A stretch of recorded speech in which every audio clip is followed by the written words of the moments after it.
Unacademy. Let's crack it.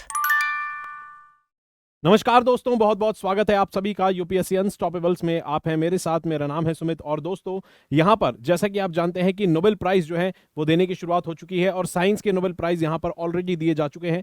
अब यहाँ पर लिटरेचर का नोबेल प्राइज भी आप देखेंगे बहुत ही जल्द, शायद आज ही वो भी डिक्लेयर कर दिया जाएगा। अब यहाँ पर अगर बात करें तो साइंस के नोबेल प्राइजेस यानी कि फिजिक्स में मिलते हैं, केमिस्ट्री में और मेडिसिन में। यहाँ पर हम इस वीडियो के अंदर साइंस की क्षेत्र में यानी कि साइंस के क्षेत्र में मिलने वाले जितने भी नोबेल प्राइज हैं उन सबको डिस्कस करेंगे। आखिर वो किस काम के लिए मिले हैं, वो जो काम है, जो भी कोई टेक्नोलॉजी है जिसकी भी खोज हुई थी और उसके लिए अगर प्राइज मिला है, वो टेक्नोलॉजी आखिर क्या है और उसकी एप्लीकेशन क्या है।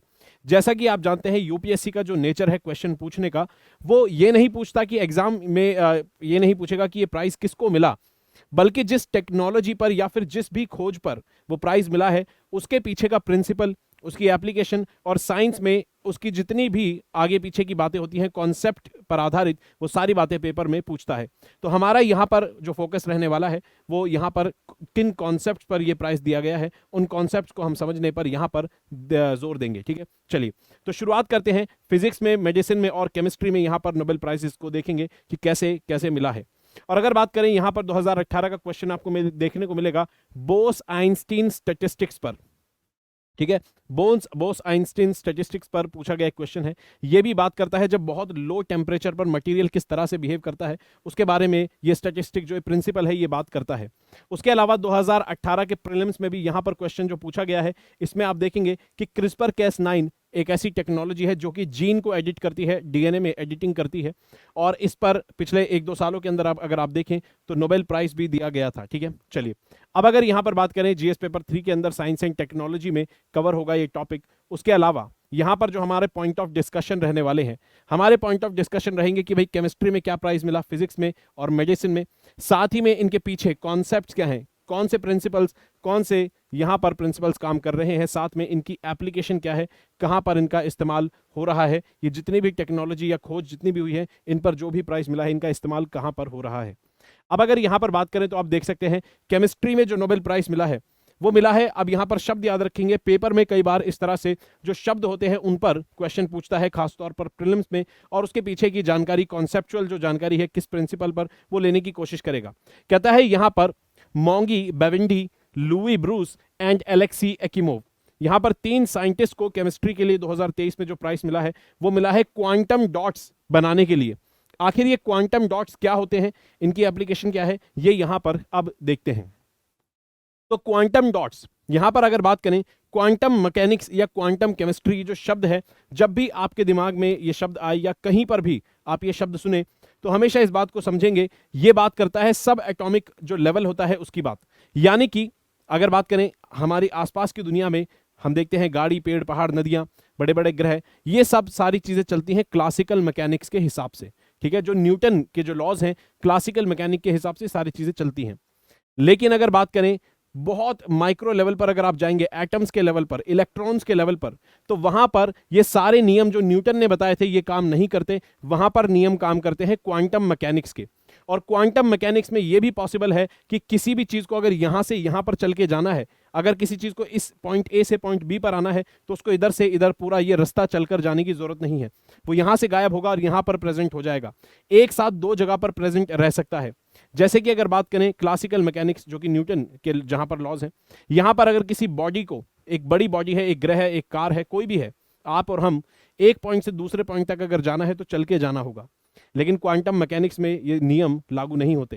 क्वांटम मैकेनिक्स में अगर आप देखेंगे तो यहां से इलेक्ट्रॉन गायब होगा, यहां पर प्रेजेंट हो जाएगा। बहुत ही ज्यादा अद्भुत दुनिया है क्वांटम मैकेनिक्स की।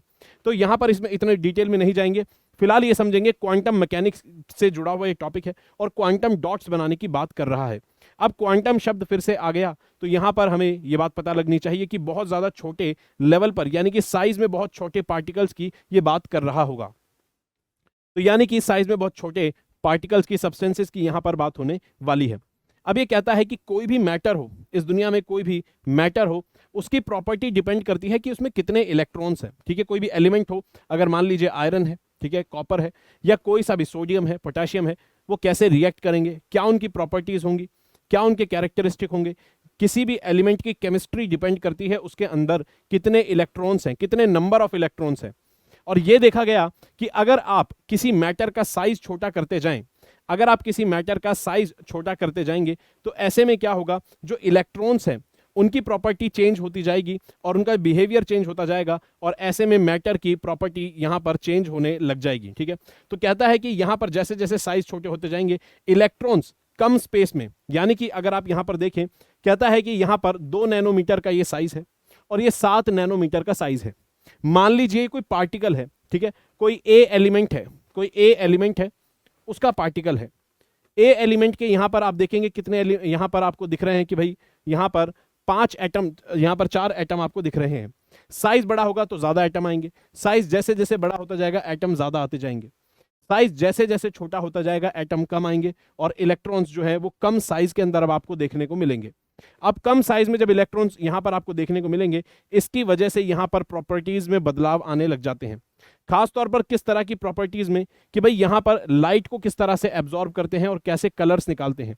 तो जब किसी मैटर का आप साइज छोटा करते जाएंगे, उसके पार्टिकल्स का, आपने एक बड़ा पार्टिकल बनाया, छोटे छोटे पार्टिकल बनाते जाएंगे, अब इलेक्ट्रॉन्स उन पार्टिकल के अंदर अब फिक्स होते जा रहे हैं, इलेक्ट्रॉन्स जो है उसको स्पेस उतना नहीं मिल रहा है, तो ऐसे में उन पार्टिकल्स की जो प्रॉपर्टीज है वो चेंज होती जाएगी और ऐसे में हो सकता है बड़े साइज का सेम पार्टिकल है, एलिमेंट ए है, एलिमेंट ए अगर मान लीजिए बड़े साइज के पार्टिकल में है, एलिमेंट ए छोटे साइज के पार्टिकल में है एलिमेंट ए ही, लेकिन अब हो सकता है अपने साइज के बदलाव की वजह से ये अलग अलग प्रॉपर्टीज शो करे, अलग अलग कलर शो करे। ठीक है, बड़ा पार्टिकल अलग कलर शो करेगा, छोटा पार्टिकल अलग कलर शो करेगा, जबकि दोनों में सेम एलिमेंट है क्या, ए।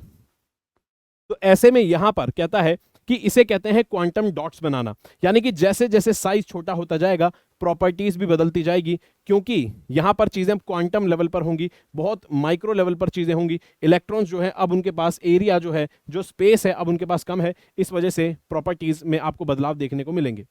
कहता है कि इसकी डिस्कवरी कैसे हुई, तो कहता है कि यहां पर एकिमोव जो है ये कलर्ड ग्लास, ठीक है, रंगीन ग्लास बनाने की कोशिश कर रहे थे, जिसमें कॉपर क्लोराइड इन्होंने डाला, और यहां पर यह देखा गया कि भाई हाई टेम्परेचर पर जब इन्होंने ग्लास को बनाया और ठंडा करा, तो देखा गया कि जैसे जैसे अगर आप टेम्परेचर में बदलाव करेंगे, एक पर्टिकुलर टेम्परेचर पर एक पर्टिकुलर साइज के पार्टिकल्स बनते हैं, किसके, कैल्शियम कॉपर क्लोराइड के।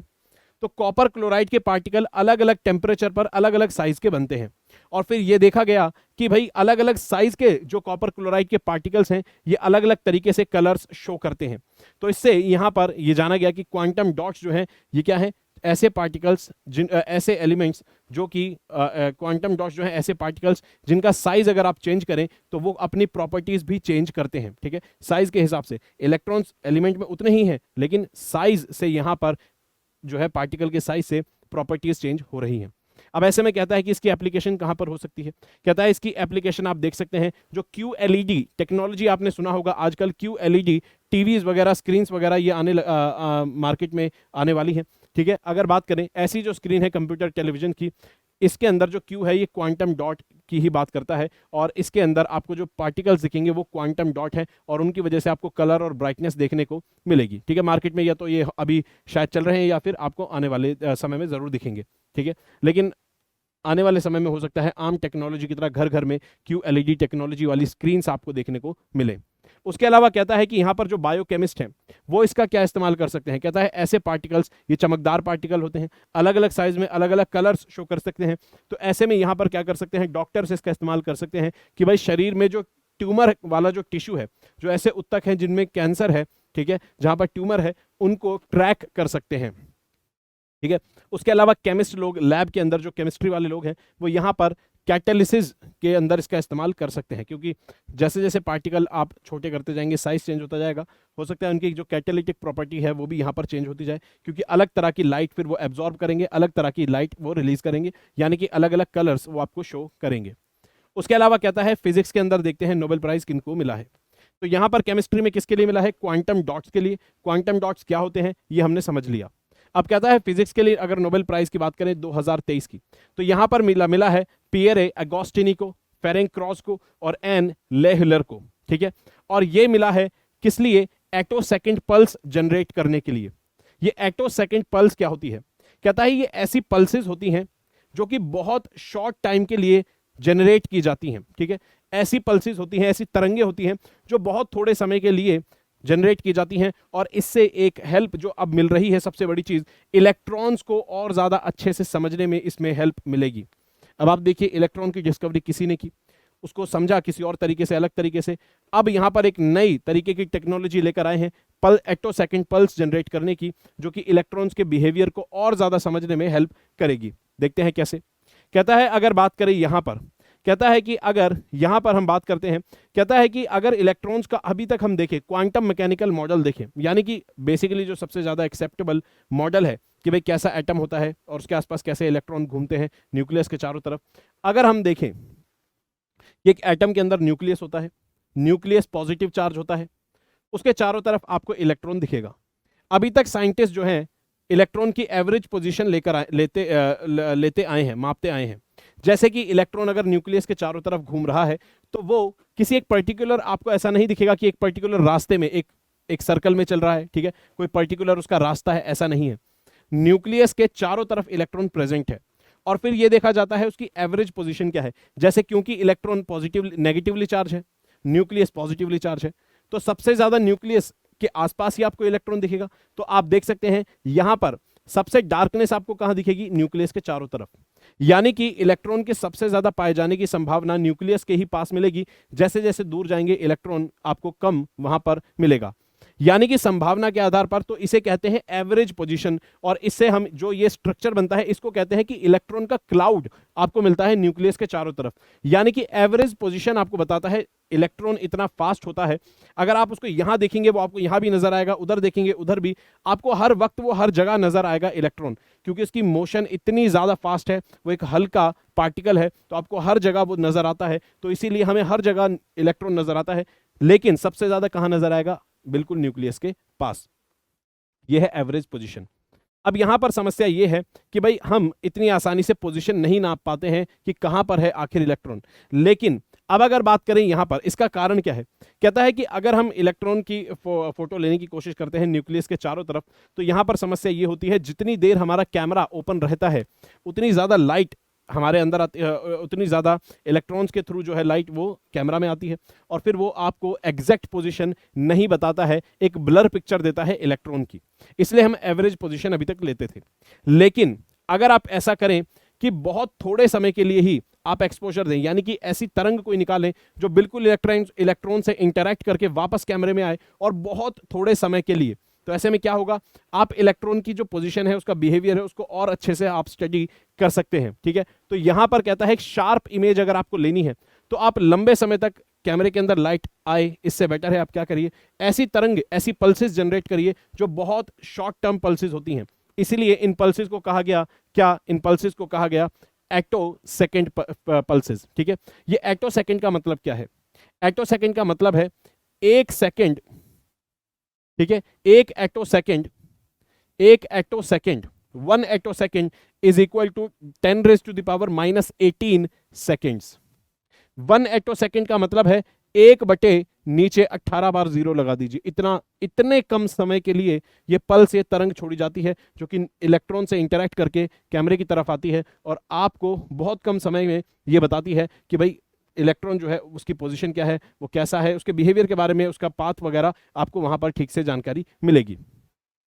जैसे कि अगर आप यहां बात करें, जैसे बोलेंगे नैनो सेकेंड, तो नैनो सेकेंड का मतलब क्या है, 1 nano second is equal to 10⁻⁻9 second, और 1 एटो सेकेंड 10⁻⁻18 सेकेंड।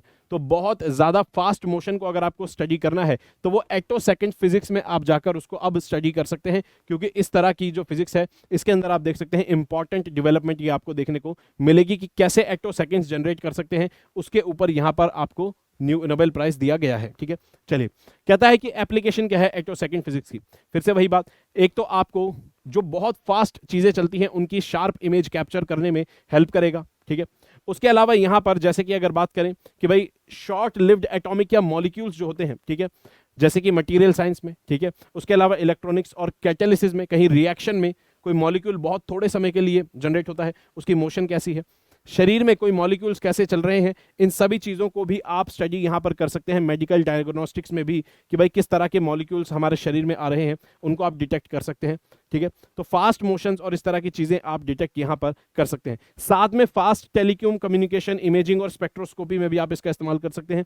इमेजिंग और टेलीकम्युनिकेशन में आप इसका इस्तेमाल कर सकते हैं। स्पेक्ट्रोस्कोपी का मतलब जहां पर हम अलग अलग तरह के केमिकल्स का पता लगाते हैं किसी भी सैंपल के अंदर, इतना आप समझ लीजिए। ठीक है, चलिए, तो यहां पर ऐसे डिवाइसेस जहां पर टेलीकम्युनिकेशन, इमेजिंग, यहां पर भी आप इस्तेमाल कर सकते हैं एक्टोसेकंड फिजिक्स का। ठीक है, चलिए, उसके बाद कहता है कि ये बहुत ही ज्यादा सिंपल है कि फिजियोलॉजी में यानी कि मेडिसिन के अंदर नोबेल प्राइज किनको मिला है, और ये टेक्नोलॉजी आपने जरूर सुनी ही होगी। कहता है कि यहाँ पर 2023 का जो फिजियोलॉजी में नोबेल प्राइज मिला है, ये कैटलिन करिको और ड्रू वेसमैन को मिला है, और ये मिला है एमआरएनए टेक्नोलॉजी पर, जो वैक्सीन बनानी है उसके ऊपर बनाई है, उसके ऊपर इनको नोबेल प्राइज मिला गया है। अब अगर बात यहाँ पर करें एमआरएनए वैक्सीन क्या होती है, दरअसल वैक्सीन, आपको पता है वैक्सीन का काम क्या है। वैक्सीन का काम है कि जब भी आपके शरीर को किसी बीमारी के प्रति रेजिस्टेंस क्रिएट करना हो तो आपको वैक्सीन पहले ही दे दी जाती है। जैसे कि फॉर एग्जांपल, अगर आपके शरीर में कोई फॉरेन पार्टिकल आया है जिसको हम एंटीजन कहते हैं, वो आपके शरीर में आया, आपके शरीर को पता नहीं है कि भाई ये फॉरेन पार्टिकल है, मुझे कैसे रिएक्ट करना है, तो आपका शरीर क्या करेगा, आपको बुखार देगा, कुछ समस्या हो सकती है शरीर के अंदर, और ऐसे में इन्फेक्शन से जब शरीर लड़ नहीं पाता है, पहचान ही नहीं पाता है कि कैसा एंटीजन है, कैसा वायरस है बाहर से जो आया है, तो ऐसे में व्यक्ति की मृत्यु भी हो जाती है। लेकिन अगर मान लीजिए शरीर उसको पहचान ले और उससे लड़ने लग जाए, तो ऐसे में क्या होगा, अगली बार जब वैसा ही कोई फॉरेन पार्टिकल आएगा तो शरीर उसको पहचान लेगा और फिर से लड़ने लग जाएगा। एक बार शरीर में अगर कोई पार्टिकल आया, शरीर उससे लड़ा और उसके खिलाफ शरीर ने एंटीबॉडीज जनरेट करी, तो बाहर से आया एंटीजन, शरीर ने एंटीबॉडीज जनरेट करी, तो हमारा शरीर उस बीमारी से लड़ लेता है, उस एंटीजन से लड़ लेता है। अब ये चीज तभी पॉसिबल है जब आपका शरीर बाहरी से आने वाले एंटीजन को पहचान कर एंटीबॉडीज क्रिएट कर पाए। तो आपके शरीर में जो एंटीबॉडीज हैं वो तभी क्रिएट होती है जब बाहर वाले एंटीजन को आपका शरीर पहचान पाता है, उसको याद रख पाता है। ऐसे में कई बार क्या किया जाता है, वैक्सीन लगा दी जाती है। वैक्सीन क्या करता है, वैक्सीन हमारे शरीर में बहुत थोड़े अमाउंट में या तो मरा हुआ वायरस या फिर इनएक्टिव वायरस हमारे शरीर में डाल देता है, जो कि हमें बीमारी नहीं पहुंचा सकता। लेकिन हमारा शरीर क्या करता है, उस वायरस को पहचान लेता है और फिर हमारा शरीर एंटीबॉडीज क्रिएट करता है, और ऐसे में क्या होता है, हमारे शरीर में एंटीबॉडीज क्रिएट होने लग जाती हैं। अब ऐसे में कभी मान लीजिए कोई सच्ची में वायरस हमारी बॉडी में एंटर करता है, तो हमारा शरीर पहले से उसको पहचान चुका है वैक्सीन के थ्रू, और एंटीबॉडीज वो तुरंत रिलीज करेगा और हमें वो बीमारी से बचा लेगा हमारा शरीर। लेकिन यहां पर एक समस्या ये है, वैक्सीन जब लगाई जाती थी तो उसके अंदर या तो वायरस एक्टिव हो सकता है या इनएक्टिव भी हो सकता है। तो अब ऐसे केसेस में कई बार कई लोग ऐसे समस्याओं का सामना करते हैं कि उनको इन्फेक्शन वैक्सीन की वजह से ही हो जाता है। जैसे अगर पोलियो वायरस की बात करें, पोलियो से बचने के लिए पोलियो की वैक्सीन लगाई जाती है। कई ऐसे लोग होते हैं, कई ऐसे बच्चे होते हैं जिनका इम्यून सिस्टम इतना वीक होता है कि पोलियो की वैक्सीन देने से ही उनको पोलियो हो जाता है। इसे कहते हैं polio derived vaccine, vaccine derived polio. ठीक है, अब ऐसे में यहां पर जो सेफ ऑप्शन निकल कर आता है वो आता है mRNA वैक्सीन। क्योंकि वैक्सीन का हमने केस पढ़ लिया, वैक्सीन क्या है, आपके शरीर में वायरस ही डाला जाता है, लेकिन हो सकता है वीक करके उसको डाला गया हो या फिर इनएक्टिव फॉर्म में डेड वायरस डाला गया है। लेकिन mRNA वैक्सीन क्या करता है, ये खतरा भी एलिमिनेट कर देता है, इस खतरे की भी संभावना कम कर देता है बहुत ज़्यादा कि वैक्सीन से ही आपको कोई समस्या हो जाए। तो यहाँ पर ये टेक्निक कैसे काम करती है, दरअसल हमारे शरीर के अंदर जो हमारा DNA होता है उसके अंदर ये सारी जानकारी होती है कि हमारे शरीर को कौन से प्रोटीन बनाने हैं, किस तरह से रिएक्ट करना है, सारी बातें हमारे DNA के अंदर होती है। उसी तरह से एक और जेनेटिक मटेरियल होता है जिसे कहते हैं RNA। RNA सिंगल स्ट्रैंड यानी कि एक सिंगल धागे की तरह दिखने वाला मटेरियल होता है जिसके अंदर जेनेटिक इंफॉर्मेशन होती है। हमारे शरीर में, इंसान के शरीर में DNA होता है डबल धागे जैसा दिखने वाला, ये आपको बायोलॉजिकल कंपाउंड दिखेगा। RNA आपको वायरसेस में देखने को मिलेगा। ठीक है, वायरसेस जैसे कोरोना वायरस की बात करें तो वो RNA बेस्ड भी हो सकता है, DNA बेस्ड भी हो सकता है। कोरोना वायरस जो था हालांकि RNA बेस्ड एक वायरस था। ठीक है, तो RNA की अगर बात करें, शरीर में क्या किया जाता है, RNA डाला जाता है। ठीक है, मैसेंजर RNA डाला जाता है, मैसेंजर RNA शरीर के अंदर RNA डाला जाता है, और इस RNA के अंदर ये मैसेज है, ये कोड है कि इसको क्या करना है हमारे शरीर में जाके, ये आरएनए हमारे शरीर में जाएगा और ये क्या करेगा, हमारे शरीर में वायरस के कुछ प्रोटीन्स बनाएगा। कोरोना वायरस की, जैसे आपने देखा होगा, कोरोना वायरस के ये जो स्पाइक्स हैं, हो सकता है इनका प्रोटीन लिया गया हो और यहां से आरएनए निकालकर हमारे शरीर में डाला गया हो। तो ऐसे में ये जो आरएनए शरीर में जाएगा, इसे ये पता होगा कि शरीर में जाकर क्या करना है, शरीर में जाकर प्रोटीन बनाना है, कौन सा, जो कोरोना वायरस की टोपी पर लगा हुआ है। तो ये आरएनए जो शरीर में डाला गया, इसके पास खास जानकारी है कि शरीर में जाकर क्या करना है कि हमें आरएनए, जो हमें शरीर के अंदर कोरोना वायरस जैसा प्रोटीन बनाना है। अब ये आरएनए हमारे शरीर में जाएगा, कोरोना वायरस जैसा प्रोटीन बनाएगा। हमारे शरीर में कोरोना वायरस जैसा प्रोटीन जो बनेगा, इसको देखेगा हमारा शरीर और यहां से एंटीबॉडीज क्रिएट करने लग जाएगा। तो अब यहां पर आप देखिए कि हमारे शरीर ने जब एंटीबॉडीज क्रिएट करी, तो उसके लिए हमें एक्चुअल कोरोना वायरस या फिर किसी और वायरस की जरूरत नहीं पड़ी, बल्कि हमने क्या किया, कोरोना वायरस का ही हमने क्या करा, यहां से स्पाइक प्रोटीन बनाने वाला एक आरएनए ले लिया, शरीर में डाल दिया। शरीर में जाके उसने स्पाइक प्रोटीन जैसी कोई चीज बनाई, जिससे हमारे शरीर को एक सिग्नल मिला कि बाहर से कोई चीज आई है और अब एंटीबॉडीज बनानी है। शरीर एंटीबॉडीज बनाएगा और इससे क्या होगा, हमारे शरीर में एंटीबॉडीज क्रिएट हो जाएंगी। कौन सी, जो कोरोना वायरस से लड़ सकती हैं और शरीर को प्रतिरोधक क्षमता प्रोवाइड करा देगी। तो ऐसे में शरीर में इम्यूनिटी आ जाएगी। यह है एमआरएनए वैक्सीन। ये सेफ वैक्सीन होती है उनसे जिसके अंदर हम या तो वीक या फिर मरा हुआ वायरस अपने शरीर में एंट्री करवाते हैं, उससे ज़्यादा सेफ ये वैक्सीन आपको देखने को मिलती है। इसीलिए यहाँ पर नोबेल प्राइज भी दिया गया है, क्योंकि अगर आप देखेंगे मॉडर्ना, आपने वैक्सीन का नाम सुना होगा, ये एक एमआरएनए बेस्ड वैक्सीन थी, ठीक है। फाइजर कंपनी और जेनोवा, इन सब ने यहाँ पर आपको देखने को मिलेगा कि एमआरएनए वैक्सीन बनाई, ठीक है। चलिए, तो ये थे तीनों प्राइसेस जो कि आपको देखने को मिलते हैं, ठीक है, केमिस्ट्री, फिजिक्स और फिजियोलॉजी में। और दोस्तों यहाँ पर आपको देखने को मिलेगा कि 8 तारीख को, ठीक है, यहाँ पर आपको एक अल्ट्रा कॉम्बैट टेस्ट देखने को मिलेगा, लाइव स्कॉलरशिप टेस्ट है। यहाँ पर आप चांस ले सकते हैं और रैंक के हिसाब से आपको अलग अलग प्राइजेस और स्कॉलरशिप मिलेगी। उसके अलावा यहाँ पर सिर्फ 9 महीने में अगर आप तैयारी करनी है तो कोड लगाएंगे SMK लाइव, ठीक है, SMK लाइव कोड लगाएंगे और SMK लाइव कोड लगाते ही आपको डिस्काउंट मिलेगा, जो कि प्रयास बैच 2024 के लिए आपको तैयारी कराता है। आखिरी मौका है, आप इसमें एनरोल कर सकते हैं। साथ ही में सभी ऑप्शनल आपको मिलते हैं यहाँ पर, सोशियोलॉजी, ज्योग्राफी, PSIR, हिस्ट्री, सभी ऑप्शनल आपको यहाँ पर देखने को मिलते हैं।